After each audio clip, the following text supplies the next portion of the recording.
September 14వ తేదీన జాతీయ లోక్ అదాలత్ నిర్వహిస్తున్నట్లు జిల్లా భీమారావు తెలిపారు.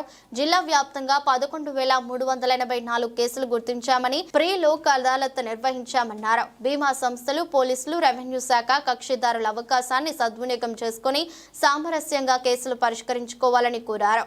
సమావేశంలో డిఎల్ఎస్ఏ కార్యదర్శి వెండల పాల్గొన్నారు.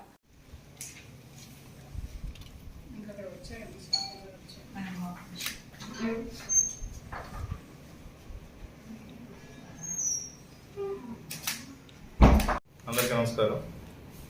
గౌరవ కేంద్ర న్యాయ సేవాధికారి సంస్థ మరియు రాష్ట్ర న్యాయ సేవాధికారి సంస్థ వారి ఆదేశాల మేరకు సెప్టెంబర్ 14వ తేదీ జాతీయ లోక్ అదాలత్ జిల్లా వ్యాప్తంగా అన్ని కోర్టుల్లో నిర్వహించబడుతుంది. ఈ అదాలత్ నందు రాజీ పట్టదగ్గ క్రిమినల్ కేసులు, సివిల్ తగాదాలు, మోటారు వాహన కేసులు, చెక్ బౌన్స్ కేసులు, ఎగ్జిక్యూషన్ పిటిషన్స్, బీవీసీ కేసులు, అదేవిధంగా మెయింటెనెన్స్ కేసులు, బ్యాంక్ కేసులు, బిఎస్ఎన్ఎల్ కేసులు, పిఎల్పీస్ మొదలగు కేసులను రాజీ చేయడం జరుగుతుంది. ఈ జాతీయ లోక్ అదాలత్ గాను జిల్లా వ్యాప్తంగా 11,384 కేసులను గుర్తించడం జరిగింది.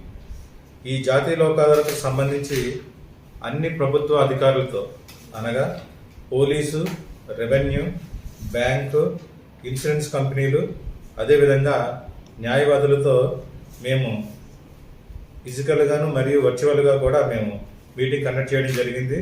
వాళ్ళందరూ కూడా ఈ జాతీయ లోక్ అదాలత్ సహకరిస్తారని తెలియజేసి ఉన్నారు. కావున కక్షిదారులందరినీ ఈ అవకాశాన్ని సద్వినియోగం చేసుకొని జాతీయ లోక్ అదాలత్ సెప్టెంబర్ 14వ తేదీన జరగబోయే దాన్ని జయప్రదం చేస్తారని కోరుకుంటూ సెలవు తీసుకున్నాం. Thank you.